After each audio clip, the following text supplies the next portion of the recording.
Next up is our first candidate for the youth vice chair, James Asher. Just had a good discussion with him.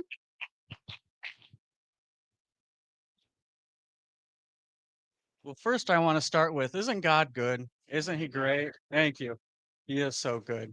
He is so good. Well, it's great seeing everyone, and then thank you guys for inviting me. It's so great to be with all of you guys. And first, thank you guys for 3 months, a couple months after an election, still being involved. Just that is a testament of your guys' support for our party and inspiration to me. So thank you guys for that. So I want to start in the beginning, and I know I'm not going to start with when I was like a little guy. I'm going to start with when I got involved and a little bit before that. So I'm actually adopted. I was born and raised in Kalamazoo, and I didn't know anything about politics before.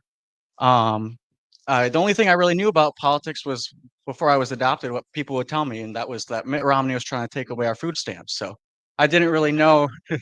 I didn't really know what was going on that much. So that really changed when I got adopted. I was adopted in 4th grade. Me and my brothers, we faced significant challenges early on, forcing us to be in foster care for a significant period of our childhood. When I was in 4th grade, I was adopted by my aunt and uncle, Krista and Jimmy Asher, and I went from James Cook to James Asher, and I am so proud to carry their name today. I got involved in 6th grade.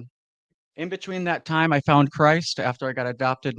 That completely changed my life. It really made me realize that I wanted to find a passion and do something to serve others. I learned early on that it's often those that have the very least and very little that give the most. And so my community raised me. And I really wanted to find a way to give back. And I realized that, we hear so much that politicians can do a lot of bad, and that is true. But, that's because we're electing politicians and not public servants. Public servants are the ones that do good. Public servants are the ones that are actually helping people. And that I believe if I were elected youth chair, it's not, the best leaders aren't the ones to lift up themselves. I will use my role to find leaders across our state in every single county, on every single campus, and I will lift them up to help them start groups to help us keep this next generation with the Republican group. Young men this last election went with us. Young women, they thought that all of their rights were taken away in the night, but that's because they were lied to. We have to stop playing defense. We have to start playing offense. We have to start being honest with the voters.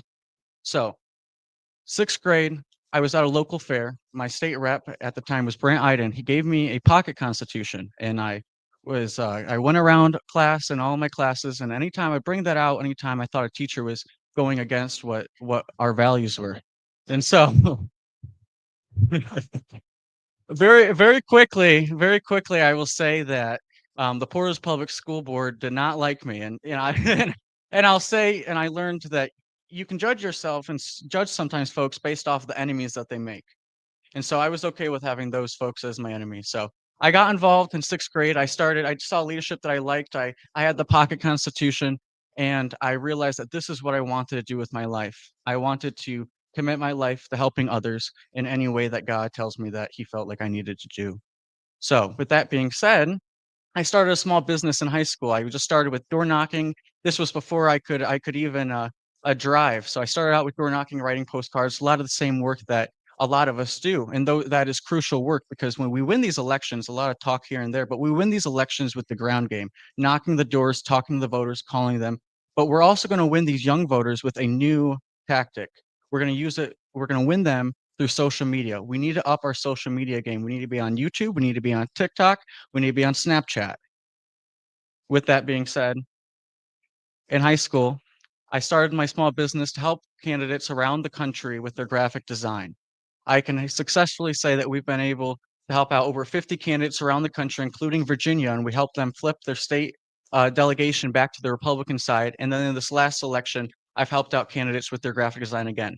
Most recently, I worked in Jackson to help reelect State Representative Kathy Schmaltz.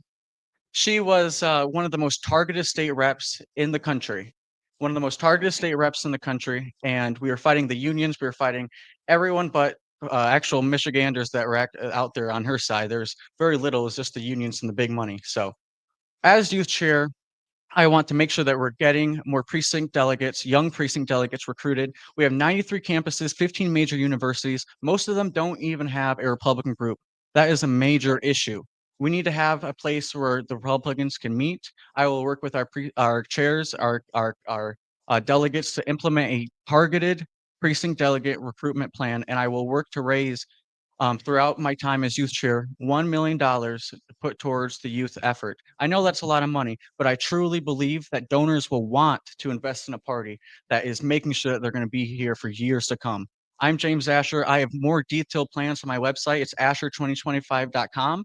There, I am proud to say that I have the most detailed plans out of any candidate that's running with actionable steps to get these things done. All I can ask is that you guys will consider me. I again thank you guys so much for your time, and God bless you, and I'll see you on the trail. Thank you.